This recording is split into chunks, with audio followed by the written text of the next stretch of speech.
ceramah agama atau tausiah. Tapi sebelumnya kami informasikan khususnya para undangan yang masih ada di luar, yang ada di jauh sana tolong mendekat. Kalau mendekat sudah merapat, kalau merapat cari tempat duduk yang tepat. Marilah kita bersama-sama mendengarkan ceramah agama yang akan disampaikan oleh Bapak Kiai Haji Sulpa Mustafa, Wakil Ketua Pengurus Besar Nahdlatul Ulama Pusat, kepada yang terhormat Bapak Kiai Haji Sulpa Mustafa. Waktu dan tempat disilakan.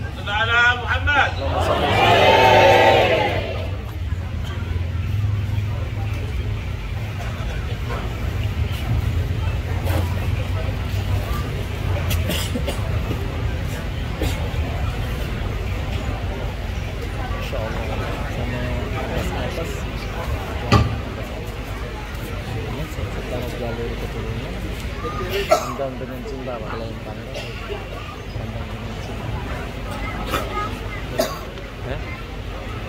Cara kedua lempangkan dari situ.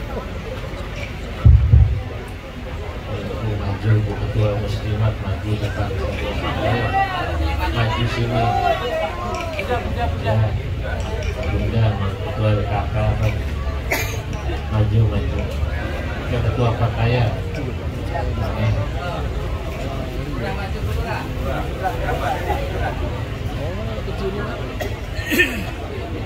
Itu tak mau rumah isi.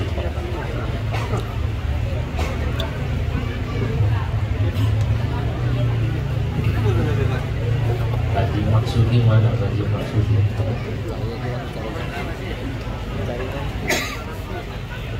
Assalamualaikum warahmatullahi wabarakatuh.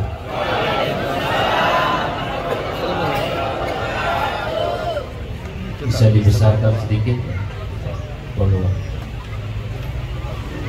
Alhamdulillah, alhamdulillahi rabbil alamin. Al-qail fi kitabihil karim, laqad ja'akum rasulun min anfusikum azizun 'alaihi ma 'anittum harisun 'alaikum bil mu'minina raufur rahim. Wassalatu wassalam ala man ursila rahmatan lil alamin, sayyidina wa habibina wa syafi'ina wa maulana Muhammadin al-qail innama bu'ithu li utammima makarimal akhlaq wa ala alihi wa ashabihi al-ghurril mayamin wa man tabi'ahum bi ihsan wa man sara ala nahjihim min ayyamin madiyah ila yaumiddin, amma ba'du. Hadratal muhtaramin, para alim ulama, para asatidah, para kiai, para tokoh dan pemuka masyarakat, wabil khusus Ketua PCNU Balikpapan Bapak Kiai Haji Musleh beserta jajarannya, yang sama-sama kita muliakan Bapak Sekda, Bapak Camat, tentunya Sahibul Bait yang ketempatan pada acara malam hari ini, Bapak Haji Ismail, betul ya? Ketua KSKB, betul? Bukan? Oh, penasehat KSKB. Insya Allah semua yang hadir, Bapak Ibu, dicatat dalam deretan ahli surganya Allah. Pada malam yang mubarak ini, alhamdulillah, saya dan kita semua bersyukur berkumpul di tempat ini dalam acara peringatan Maulid Nabi Muhammad Sallallahu Alaihi Wasallam dan ulang tahun atau harlah KSKB yang ke-6. Bapak Ibu yang dimuliakan Allah, peringatan Maulid Nabi ini adalah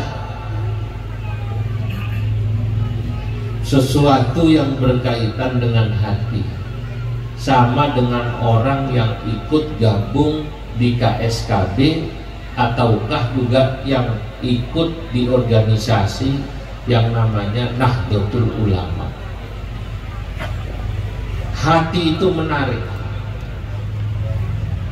Allah Subhanahu wa Ta'ala itu kalau sudah menggerakkan hati untuk mencintai sesuatu, maka hati itu akan cinta pada sesuatu itu. Ya, contohnya Nabi Muhammad. Fenomena Maulid Nabi ini adalah fenomena di mana ada satu orang bisa menggerakkan jutaan, ratusan juta, bahkan miliaran hati orang lain untuk mendatangi, untuk mencintai seseorang. Ya, coba kalau kita lihat, ini kan tidak ada edaran khusus dari pemerintah kota Balikpapan, Pak Sekda, agar bikin acara Maulid Nabi. Ada apa tidak kira-kira? Tidak ada. Tapi orang semua bikin maulid. Bahkan di beberapa tempat setahu saya, dan itu sempat viral di Madura, itu Maulid Nabi itu gantian tiap rumah. Betul? Tiap rumah. Sampai pernah viral itu orang naik motor sehari, besoknya di motornya itu ada 5 lebih jatuh di jalan. Karena pagi maulid di sini, siang di sana, sore di situ, maulid terus. Makanya rata-rata kalau bulan maulid survei membuktikan bobot badan ibu-ibu, bapak-bapak naik. Betul?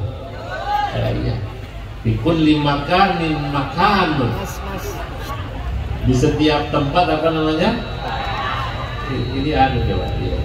Diatur biar enggak anu. Kecilin dikit dan begini. Story echo, kurangin echo starter. Bismillah. Ini tenggorokan saya gatal sedikit.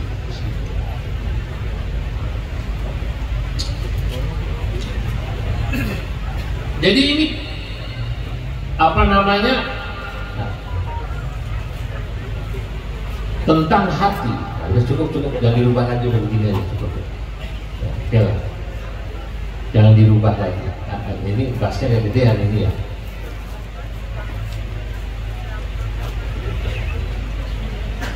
Orang tidak ada yang digerakkan atau diperintah lewat surat, tapi yang namanya Maulid Nabi di seluruh dunia orang memperingatinya. Saya bersyukur pernah hadir acara Maulid di beberapa negara. Salah satunya yang menarik, saya pernah hadir Maulid Nabi di Sydney.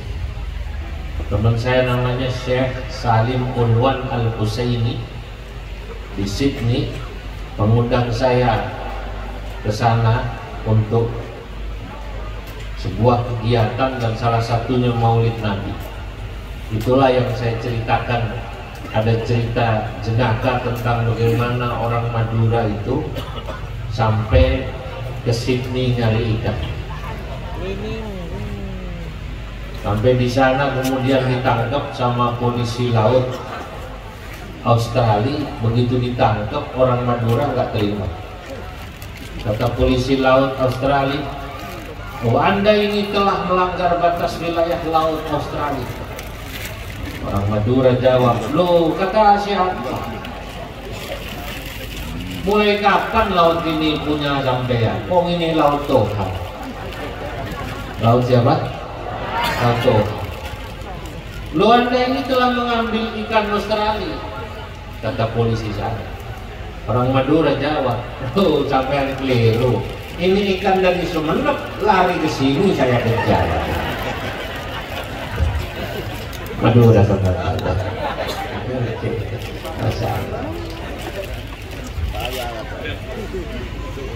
Saudara-saudara, sampai sana saya diundang acara Maulid di sini. di GOR indoor.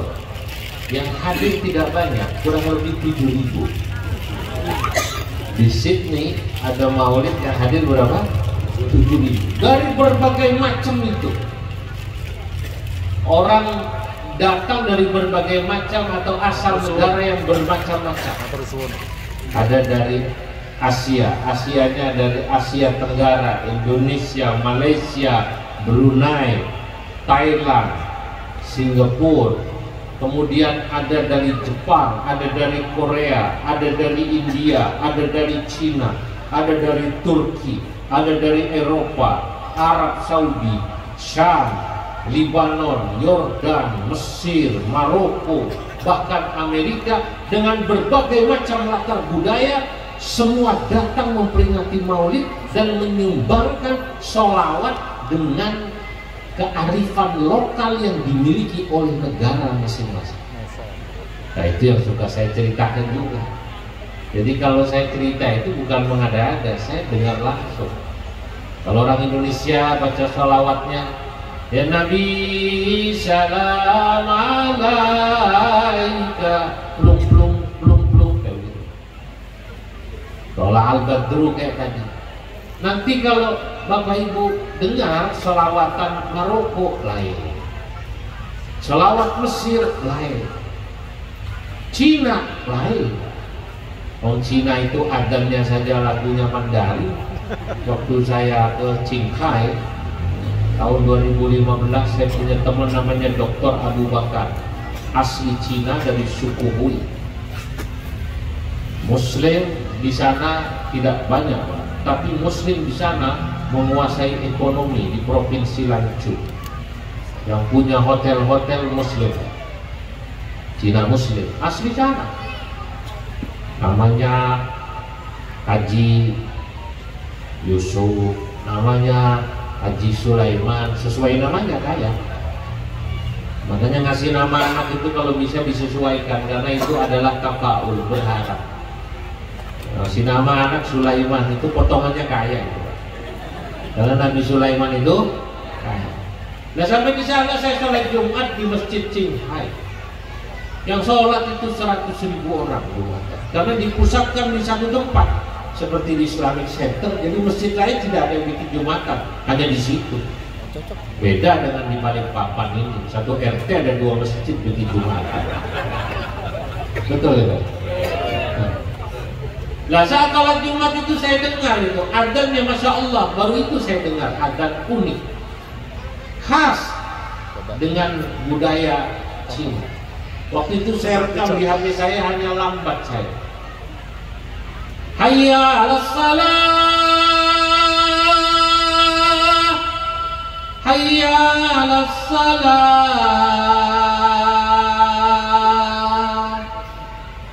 hayya 'alal falah,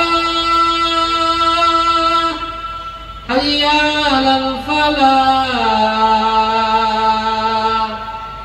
Allahu Akbar,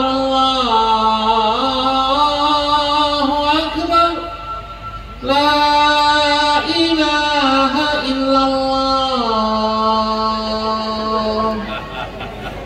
Kata saya unik juga ini.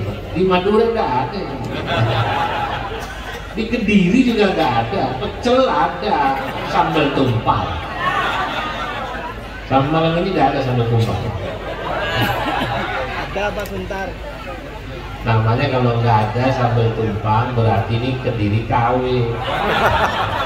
Atau kalau istilah orang Madura, Kediri swasta. Karena lahirnya sudah di sini atau besar di sini. Waktu dengar adzan itu, saya tertegun, nangis. Sebelah saya ada Al-Maghfurlah Rois Surya PBNU, Kiai Saifuddin Namsir, beliau menangis dengar adzannya unik, yang sholat 100.000 orang. Waktu itu teman saya tanya pada teman saya Dr. Abu Bakar, saya tanya, cuman pakai bahasa Arab, kamu kan yani adadul musallin fi hadzal masjid. Ini berapa ini yang sholat Jumat nih hari ini? Takriban 100.000. Kira-kira ya 100.000 orang. Oh, serius. Karena di sini muslimnya sekian ribu orang, ya kemudian sekian juta, kemudian masjid hanya satu. Lauzurta Si'an, bahkan dia berkata pada saya, kalau kau pergi ke Si'an, satu kota di Mesir, di mana? Di Cina, yang ditemukan yang namanya terakota itu, filmnya ada yang main Jet Li. Itu wajadtal musallin hinaka akthar min hadzal masjid. Kau akan menemukan yang sholat di sana jauh lebih banyak daripada yang di sini.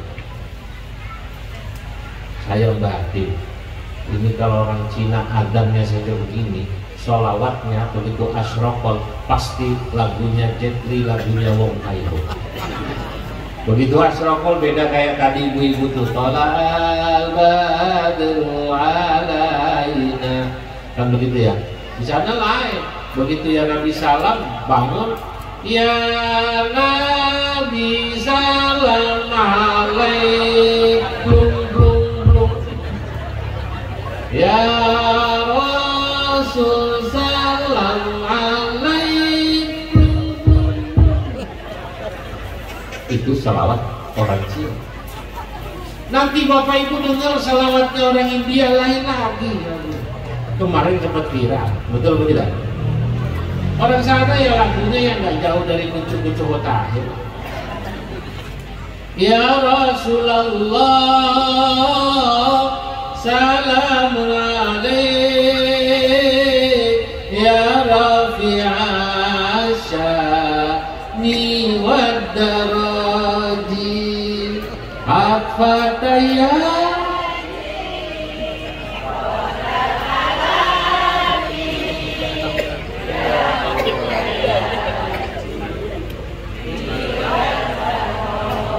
Ini janjane Kediri apa India?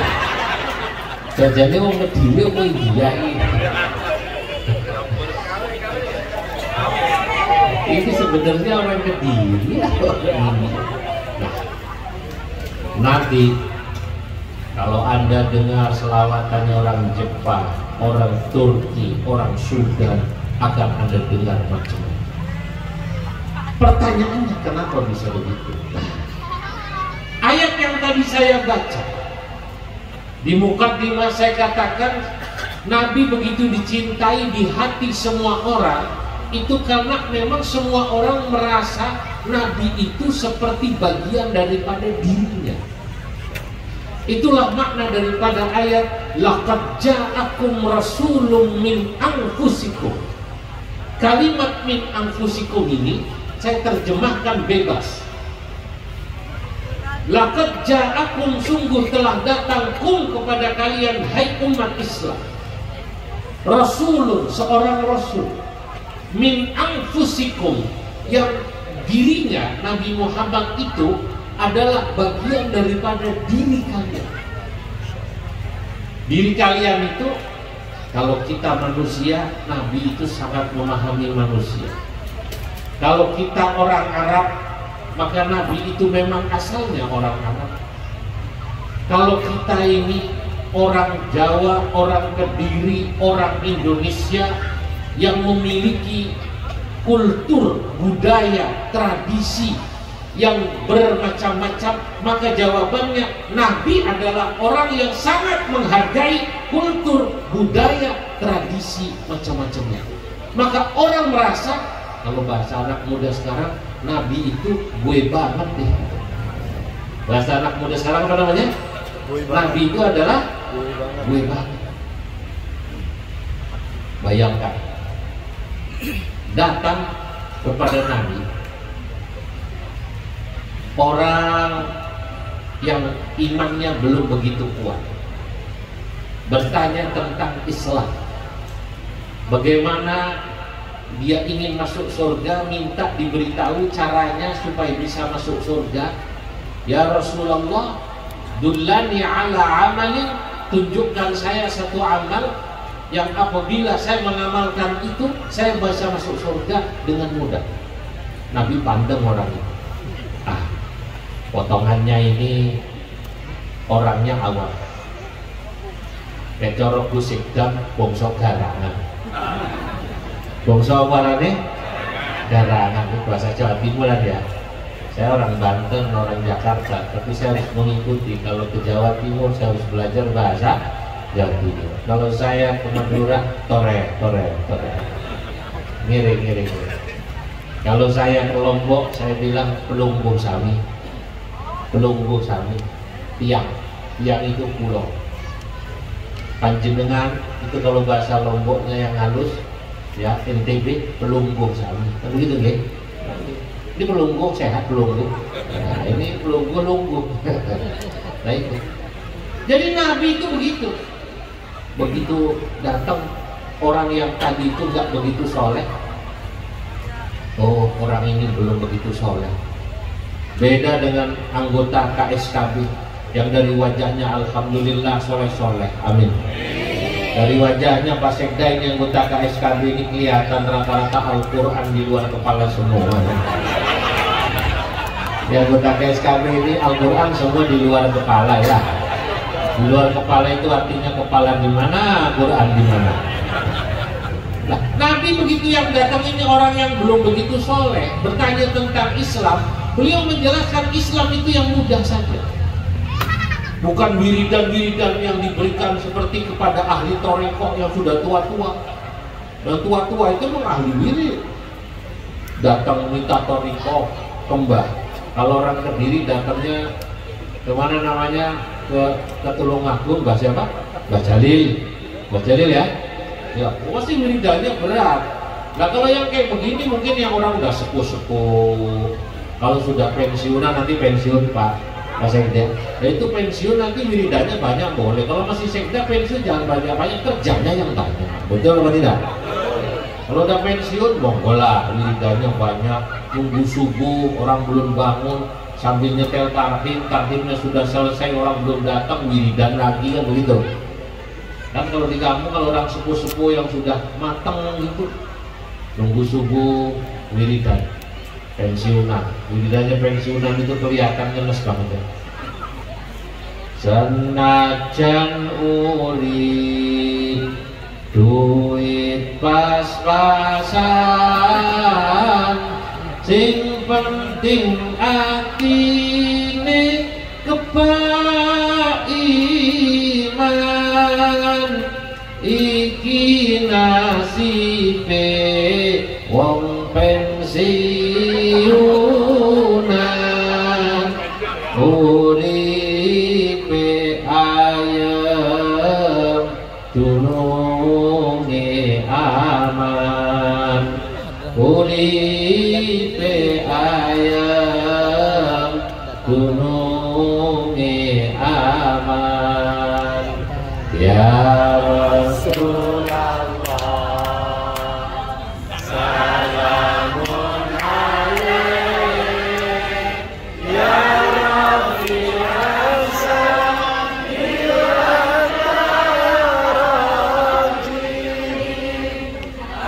Fataya jiratal alami ya ruhailal juhi wal karami ya ruhailal juhi wal karami.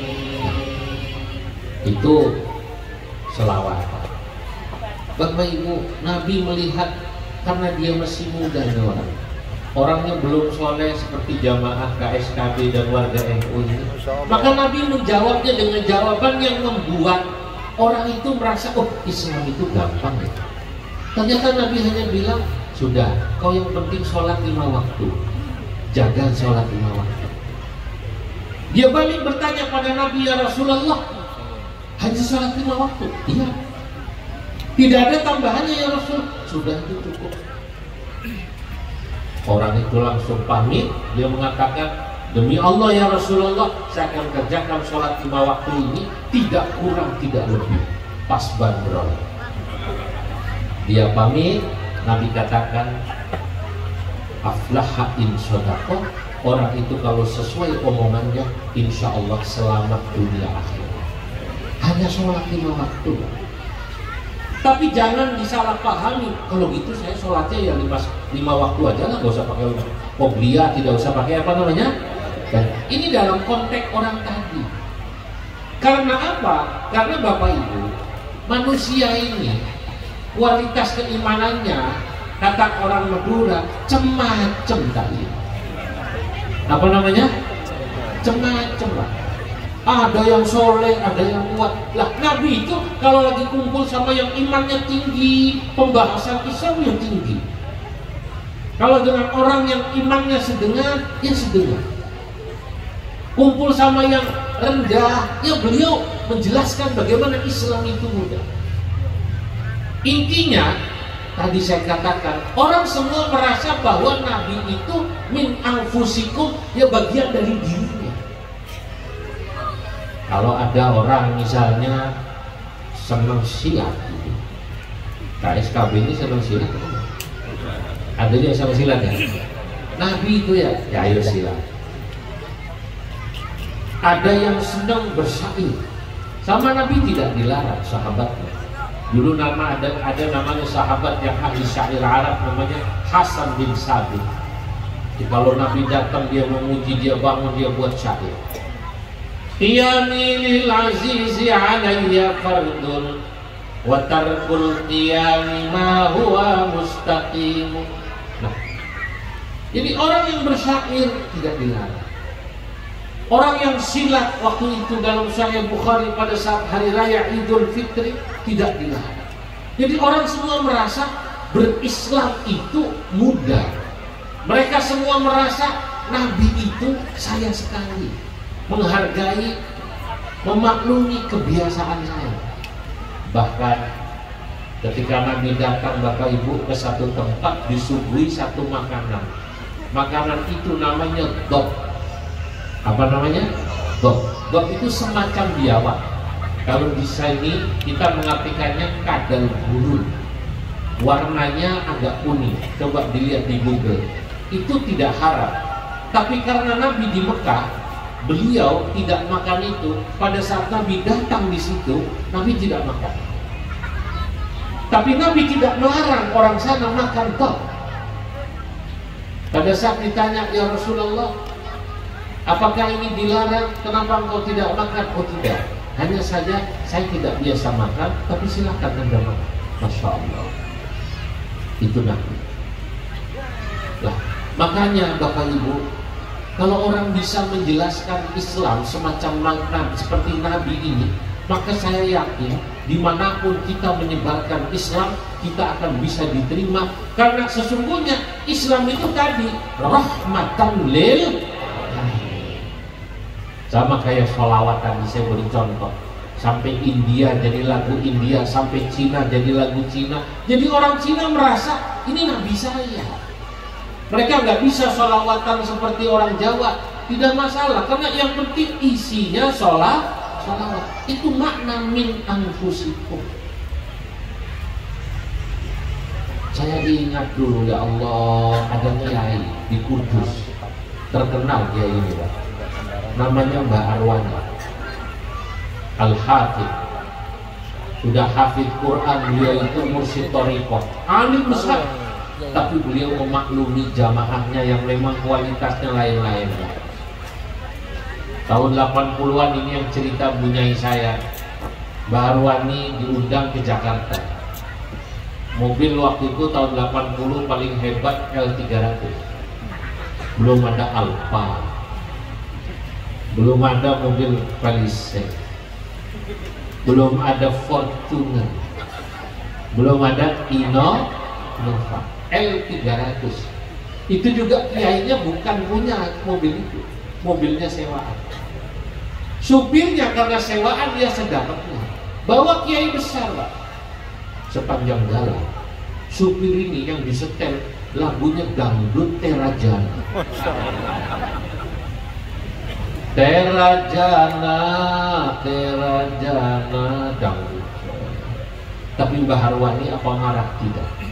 Beliau di depan duduk sambil menghatamkan Quran sambil wiridan, nggak marah, manggut-manggut. Alhamdulillahilladzi anzala ala 'abdihil kitaba wa lam yaj'al lahu 'iwaja qayyiman liyundhira ba'san shadidan min ladunhu wa yubashshiral mu'minina alladhina ya'maluna as-salihati anna lahum ajran hasana. Terus sampai selesai. tidak marah. Haji. Malah yang marah itu yang ikut sama kiai di belakang. Supirnya, sebut aja namanya Yanto. Ada Yanto ada di sini ya. Kata santrinya kiai di belakang, "Tok Yanto, utakmu nang ndi?" Terus pakai utak itu. Mikir toh mikir. Kowe ku nggawa kiai. Kami itu bawa kiai. Bok yang disetel itu yang benar. Kata yang di belakang. Kalau nggak ngaji Quran masih daria masih lumayan. Perdamaian sama jilbab putih. Ya kalau nggak ya lagu-lagu gambus lah masih lumayan. Kadang-kadang orang kita itu aneh Pak. Lagu gambus itu dianggapnya itu ya pengajian sholawatan. Padahal itu lagu cinta. Kilmah walau jabal khatir wala salamin ba'id wala nisana ya hadir. Nah itu sebenarnya apa coba? Kilmah, bicaralah padaku wahai kekasihku, walau salamin ba'id, walaupun menggunakan salam dari jauh atau menggunakan surat. Itu sebenarnya lagu cinta. Orang kita nggak tahu asal bahasa Arab, dikira aja salawatan. Allahumma sholli ala Muhammad. Orang kita begitu Pak. Ya Allah, asal bahasa Arab dikiranya hadis, asal bahasa Arab dikiranya sholawat, lagu sholawatan. Orang Indonesia ini lucu. Pergi haji sampai di Mekah, ya Allah, itu supir-supir di Mekah semuanya kan pakai gamis, semuanya pakai sorban, dicium mintaan. Masya Allah di sini kiai, ya Allah, jadi supir semua pakai gamis, pakai sorban. Ketua PCI aja nggak pakai sorban, coba.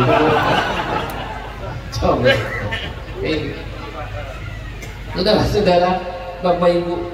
Nah, yang menarik ketika supir ini ditegur, ini yang menarik. Bagaimana kita bisa menjelaskan Islam? Islam itu kemudian bisa dicintai. Orang merasa saya ini bagian dari Islam. Sama saya berharap nanti walaupun yang hadir ini ada yang bukan orang Kediri, karena melihat orang Kediri itu baik-baik, akhlaknya saya, amin. Mereka merasa, lu saya walaupun bukan orang Kediri, boleh nggak ikut KSKB? Ini pertanyaan saya.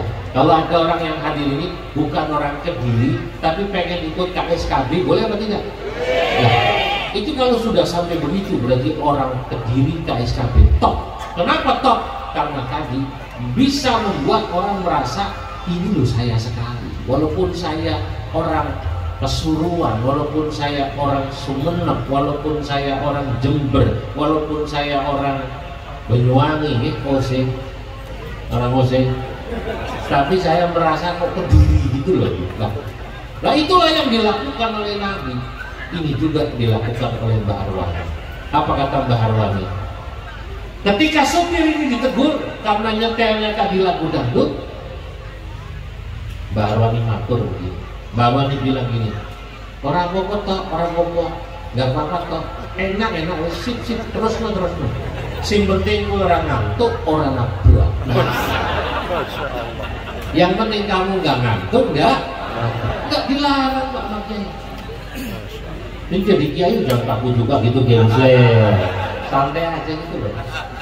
Melihat orang macam-macam santai aja. Memang baru sampai situ, betul apa tidak? Yang toh habis ditegur belakang, dibela kiai, bangga dulu, Arwani ora wah. Gaya itu. Coba. Nah akhirnya orang seperti Yanto ini cinta sama kiai. Dia tahu kalau Islam itu ya nggak ngaku. Nah, kenapa? Karena memang tadi seperti Mbah Arwani dan juga Rasulullah SAW itu lebih mendahulukan akhlak. Akhlak itu adalah ketika seseorang menggabungkan antara akal dan rasa. Maka orang bijak mengatakan, tempatkan rasa pada akalmu, sebagaimana tempatkan akal pada rasa. Nah, ini kan yang hadir banyak orang Jawa ya. Salah satu kelebihan orang Jawa itu orang Jawa itu selalu menggunakan rasanya. Contoh, ada orang naruh mobil parkir di pengkolan atau di depan rumah orang yang membuat orang sehingga susah mau belok atau mau lewat. Kalau dia orang Jawa, biasanya dipakai rasanya. Makanya kalau ada orang Jawa merantau jauh dari kampungnya, kok tidak menggunakan rasanya, sudah sampai Jakarta, sudah sampai Balikpapan, asalnya dari Kediri. Asalnya dari mana? Kediri, asalnya dari Banyuwangi, asalnya dari mana namanya? Magetan, Madiun, tiba-tiba sudah sampai kota besar merantau, parkir mobil sembarangan, nutupin gang. Pasti tetangganya nanya, itu orang mana? Orang Kediri, itu orang mana? Itu orang Jawa, itu orang Jogja, orang Magetan, orang Madiun, orang Solo. Pasti orang akan bilang, kok orang mati Jawa ya? Apa orang Wiroso? Apa dia tidak punya apa namanya? Rasa. Ini penting rasanya. Lah orang itu jangan nangan Pak, harus punya rasa. Makanya saya juga kalau ceramah itu perasaan saya pakai. Kira-kira ceramah saya ini terlalu lama apa tidak? Betul apa tidak? Ini udah 45 menit ini 45. Kalau saya kelamaan pasti orang bilang, itu penceramah orang mana? Jakarta pantesan kan Wiroso. Ceramah wiswi orang mandek-mandek mau ngisi teko udah mangan kabeh. Udah pada makan lo belum Bu? Belum, kan betul kan? Belum. Kalau kelamaan itu, jadi ini yang namanya harus pakai rasa, Pak. Makanya kata orang bijak, akal itu ilmu kalau tidak dibarengi dengan rasa bisa merusak. Coba ada orang hanya menggunakan ilmunya, mengeruk sumber daya alam sebesar-besarnya, menganggap sumber daya alam itu sebagai objek material yang tidak punya hubungan dengan dimensi-dimensi lain, spiritual, sosial maupun budaya. Ini saya ngomong begini, ini paham apa enggak? Mulai berdua soalnya. Contoh, ada orang mengeruk sumber daya alam, apa tambang, nikel, batu bara, mindahin orang karena proyek tambang. Lalu kemudian dia menganggap ini yang namanya proyek hanya sekedar sumber daya alam material mati yang tidak berhubungan dengan dimensi spiritual, sosial, budaya, di mana di situ ada orang hidup tinggal di sekitarnya. Orang hidup di laut kemudian digeser karena ada proyek apalah namanya strategis nasional. Kemudian dari orang laut digeser ke gunung, biasanya nyari ikan. Terus makannya gimana coba? Apa rasanya nggak dipakai? Betul atau tidak? Nah, itu contoh. Ilmu kalau tidak dibarengi rasa, dia akan merusak. Rasa harus juga diletakkan di sana pada ilmu. Kalau cuma pakai perasaan nggak pakai ilmu, rusak juga. Nah, inilah yang diajarkan oleh Nabi Muhammad Shallallahu Alaihi Wasallam. Bagaimana kita hidup bermasyarakat. Ini yang membuat Nabi itu tadi min anfusikum, semua merasa Nabi itu bagian daripada diri.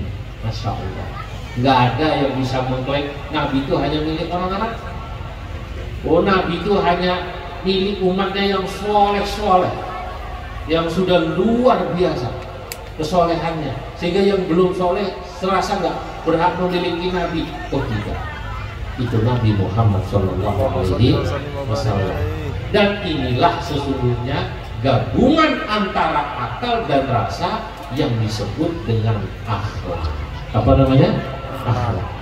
Karena akhlak ini pula lah kemudian Nabi dan ajaran Islam bisa diterima di seluruh dunia. Bapak Ibu, coba perhatikan.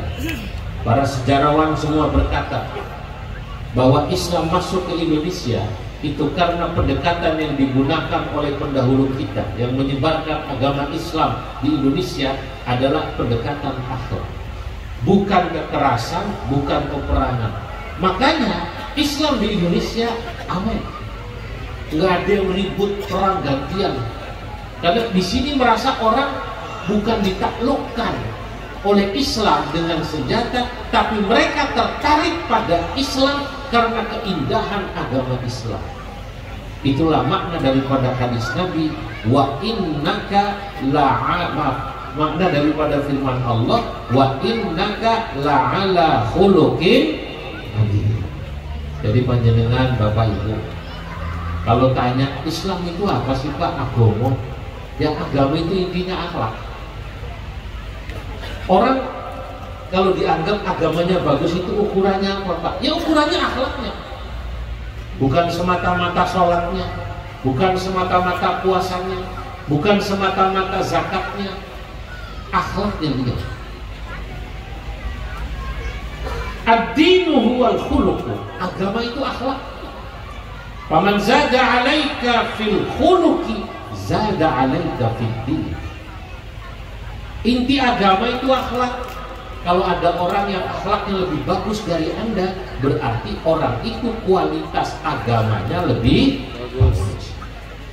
Itu kenapa orang Indonesia, setahu saya ya, orang Indonesia secara umum, apalagi ya mau dari daerah Aceh sampai timur, orang Indonesia itu terkenal akhlaknya bagus.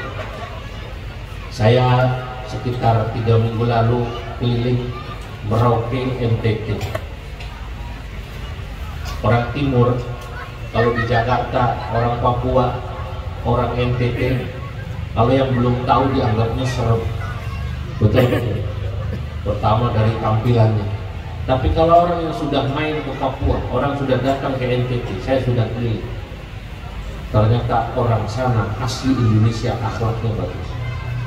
Justru orang Jawa yang di Merauke banyak pendatang Jawa. Karena di Merauke ini rahasia tapi jangan ngomong-ngomong. Itu pendatang sudah lebih banyak dari penduduk asli. Orang Jawa yang di Merauke bilang, Pak, orang sini itu aslinya bagus. Malah kadang-kadang nih orang Papua ini sekarang jadi berubah perilakunya gara-gara pendatang. Ini Jawa-Jawa itu sih berusaha. Ya sepurane di sana nang Jawa-Jawa. Dan benar. Kalau orang sana saya jalan olahraga. Saya suka sekali olahraga. Kadang kalau nggak sempat pagi, saya jalan di samping hotel. Lewat ya, bersisipan sama orang Papua. Setiap kali saya simpangan, orang Papua pasti menyapa saya. Malam Bapak, pagi Bapak, siang Bapak, sore Bapak, lembut. Lo masa kita ini orang Indonesia tambah plus lagi Islam, kok akhlaknya nggak bagus? Ini pasti ada sesuatu. Pada saat saya di Mekah haji, malam-malam saya menunggu melempar jumrah. Di samping saya ada orang Arab sepuh, kira-kira umurnya 60-an, pensiunan. Belakangan saya tahu beliau adalah pensiunan guru. Tinggal di Medina, tapi orang tuanya, kakek neneknya asalnya dari Uzbekistan. Saya sebagai orang timur menyapa duluan. Assalamualaikum. Waalaikumsalam. Wajahnya putih, kuning, cakep kayak orang Maroko, pakai gamis yang ada tudungnya. Maka saya pun menegur beliau, Maghribi anta, bapak orang Maroko kah? Dia bilang, la, bukan. Tunisi, bapak dari Tunisia? La, bukan. Al-Jazairi, dari Jazair kah? La, bukan. Dia bilang, ana Saudi, lakin walidi wa ajdadi kanu min Uzbek. Tapi bapak saya, kakek saya asalnya dari mana? Uzbekistan, tempat kampungnya Imam Bukhari. Dia langsung nebak saya, Pak. Nebak saya, Bu. Karena saya pakai sarung. Langsung bilang, Indonesia kan? Indonesia ya? Ayo, Indonesia. Jakarta, dari Jakarta kan? Ayo, Jakarta. Asimatul Bilad, ibu kota negara, sebelum nanti pindah ke IKN. Kalau jadi pindah apa itu? Saudara-saudara, apa yang terjadi? Beliau bilang begini, ada ruh Jakarta marah. Saya pernah ke Jakarta sekali, kata beliau. Ana ruh puncak, saya pernah ke puncak, tahu puncak juga ini, Masya Allah. Orang Arab tahu puncak juga, terkenal dengan puncak. Ada ruh Bandung, saya pernah ke Bandung. Apa kata beliau? Ana walau zurtu marra Indonesia, saya walaupun hanya sekali ke Indonesia, kata beliau, lakin ra'aituhum dzu khuluqin. Yang saya lihat orang Indonesia itu top markotot. Apa kesimpulan saya? Secara umum orang Indonesia dzu khuluqin, akhlaknya bagus, terutama orang Kediri. Masya Allah. Lagi juga mau Kediri aja, alam Kediri banget. Benar apa tidak? Saya dipuji begitu, malu saya. Hidung saya maju dua, saya bilang. Saya bilang, tapi orang Indonesia itu, Pak, kata saya pakai bahasa Arab, mohon maaf, ilmunya kalah sama orang Arab. Mungkin ibadahnya juga kalah sama orang Arab. La. Enggak. Al-muhim fil mar'i huwal khuluq. Yang penting bagi seseorang itu sesungguhnya akhlak. Orang kalau ilmunya tinggi, ibadahnya kelihatannya hebat takut, kalau tidak punya akhlak buat apa? Mohon maaf, saya mau tanya panjenengan yang hadir, punya teman, punya tetangga, puasa Senin Kamis, wiridani tekun, tapi kalau ngutang nggak bayar. Kesel apa enggak kira-kira? Kesel, kamu akhlaknya undi, ngomong pinter, cangkemnya habis, cangkemnya apa namanya? Lamis, apa ya? Langsung tidak respect, betul atau tidak? Nah, dia muji orang Indonesia, kata dia orang itu yang penting akhlak. Nah kan saya ngomong apa adanya. Kalau ilmu, mohon maaf, kita sama orang Arab kalah, terutama ilmu agama. Kenapa begitu? Karena pertama, ilmu agama itu sumbernya adalah Al-Quran dan hadis. Al-Quran bahasa Arab, hadis bahasa Arab. Mereka orang Arab dari kecil lahir di Arab. Kalau saya, Masya Allah, ketemu orang Arab itu pinter-pinter. Karena umur 6 tahun, pas saya di Medina, saya panggil anak kecil. Saya tanya sudah berapa juz hafal Quran. Itu anaknya orang Arab. Ya Abdullah, ta'al hinak, sini Abdullah. Kam juz'an hafidhtal an, sudah berapa juz kau hafal Quran? Dia jawab, 5 juz'in walillahil hamd. Sudah 5 juz, Pak, alhamdulillah. Saya bilang, tayyib, ahsantum, bagus. Dia tanya saya, Indonesia kah? Bapak orang Indonesia kah? Ayo, Indonesia anak. Ya, saya Indonesia. Dia langsung manggut-manggut. Ma'ruf minasyakal, ketahuan dari bentuknya. Demi Allah ngomong begitu. Lain anaknya orang Arab 6 tahun sudah 5 juz. Dia rata-rata tamat SD 30 juz. Yang lebih membuat saya kagum lagi bukan sekedar hafal Quran ini kecil-kecil anak ini. Kecil-kecil anaknya orang Arab ini, Masya Allah, Kiai, bahasa Arabnya fasih-fasih.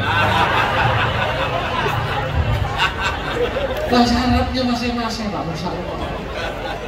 Nah, kalau ibadah, jangan tanya lagi. Orang sana kalau terawih 23 rakaat 1 juz. 1 bulan hatam. Potongan sampean ini, kalau saya lihat terawih, pasti potongannya 23 rakaat, tapi al-hakumut kulhu wal asri kulhu, betul atau tidak? Paling lama setengah jam. Kalau lebih lama pasti itu zamannya bubar. Besok ustadznya jangan dipakai lagi. Kenapa? Terawihnya kelamaan, betul atau tidak? Orang sana ibadahnya kuat, ngajinya kuat. Tapi Bapak ini yang pensiunan guru orang Medina memuji kita orang Indonesia. Kenapa kita dipuji? Rupanya kita dipuji karena akhlak kita baik. Orang Indonesia, Bapak Ibu, terkenal kalau pergi haji dan umroh tertib. Orang sana senang, Pak. Setiap kali selesai perhelatan ibadah haji, selalu kemudian ada penghargaan pada negara yang paling tertib. Dan ternyata negara yang paling tertib, paling baik, paling rapi, dan warga dan jamaahnya paling baik, selalu nomor 1 tiap tahun Indonesia. Alhamdulillah, tertib Pak. Nggak pernah ribut, nggak pernah berantem. Orang Indonesia. Mohon maaf, mungkin ibu-ibu pernah melihat di toilet orang Arab gedor-gedor. Surah. Sholat di sebelahnya duduk, kita diusir-usir, dilangkain. Kalau kita dilangkain nggak marah, kalau dia dilangkain marah. Orang kita nggak pernah berantem pasti. Kenapa? Ya pertama karena memang akhlaknya bagus. Kedua, memang mau berantem ribut nggak ngerti bahasa Arab. Akhirnya milih diem. Lah orang kita ini pergi umroh haji, boro-boro mau berantem, nawar aja itu pakai bahasa Arab yang minimalis. Keluar dari masjid, ditanya sama yang dagang, ditawari, Siti Rahmah, Hajjah Siti Rahmah, 5 real. Dilihat tuh, 5 real berhubungan, 5 real itu sorban. Dia mau nawar 2 real, bingung bahasa Arabnya apa. Untung ingat sholat subuh, rok'ataini. Tangannya begini tapi rok'ataini. Untung tidak pakai fardhalillahi ta'ala, Allahu Akbar. Rok'ataini. Kata yang dagang dilihat, potongannya ke diri. Langsung dijawab, la.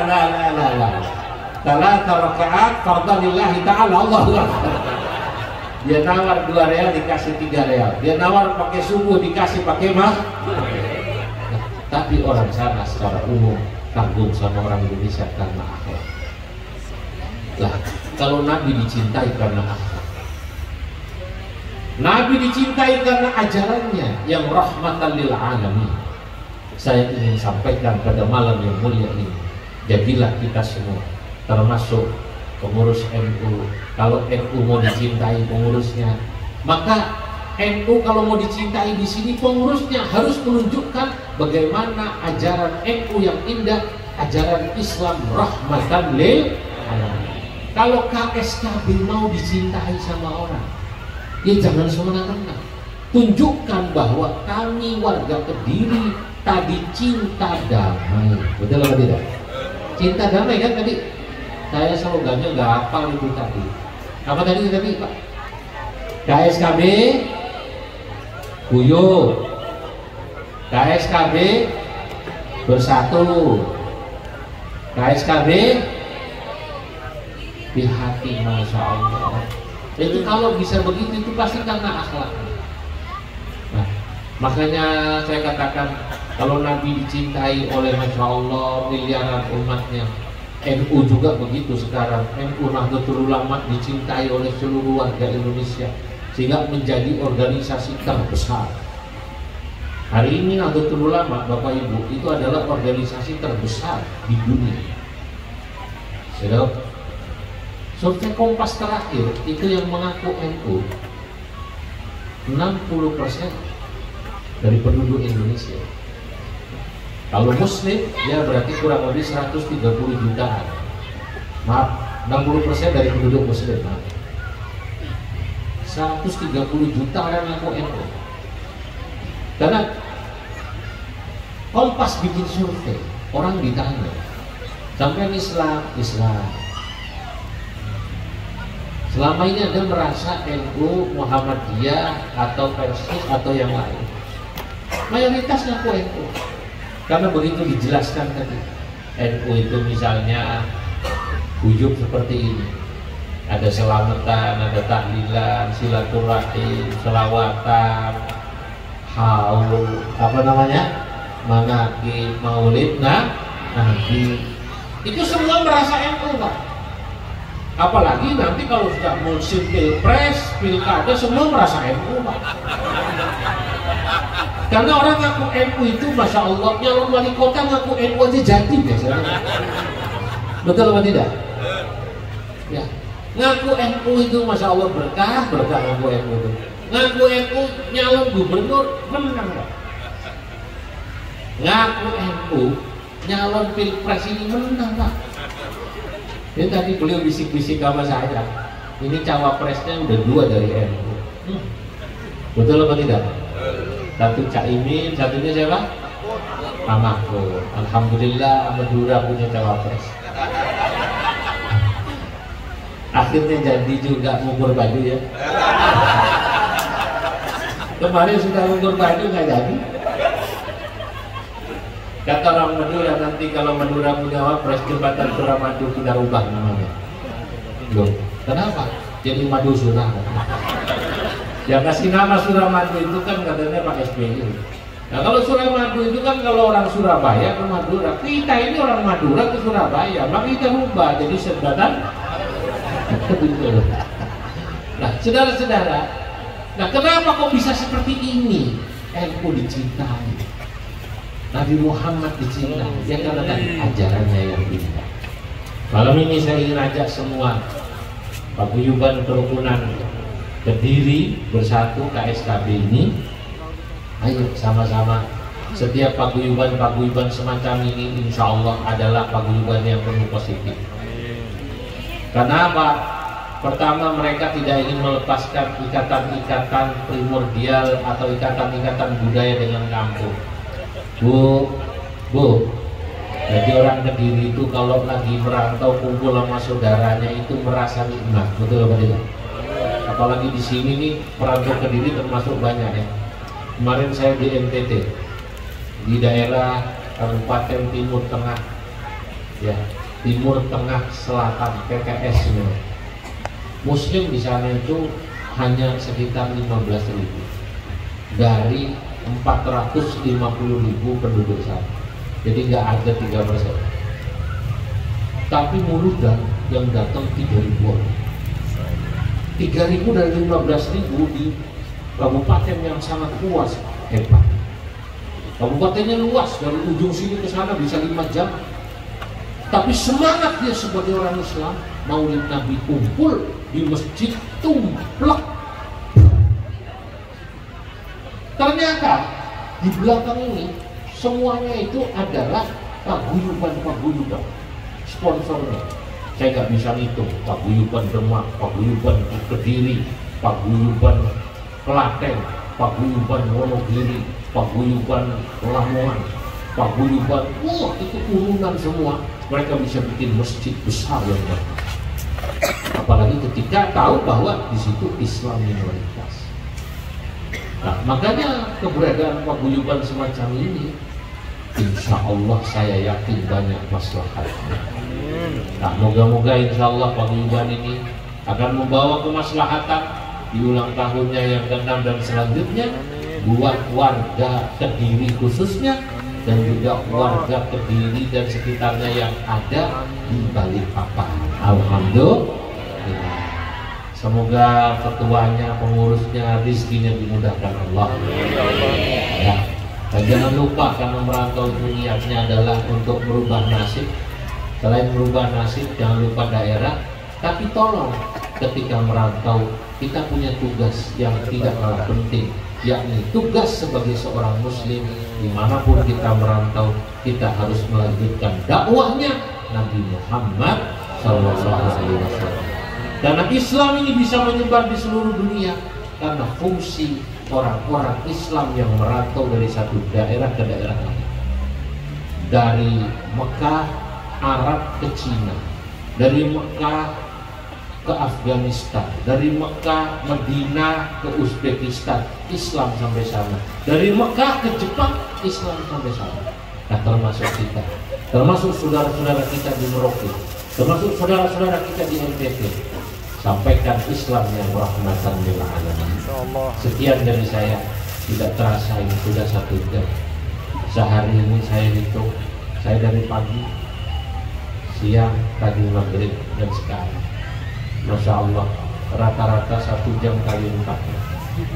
Suara saya harus jaga karena besok saya harus ke Berawa. Masih ada 2 acara dan balik nyambung. Semoga manfaat. Mohon maaf atas segala kekurangan. Wallahul muwaffiq ila aqwamit thariq. Wassalamualaikum warahmatullahi wabarakatuh.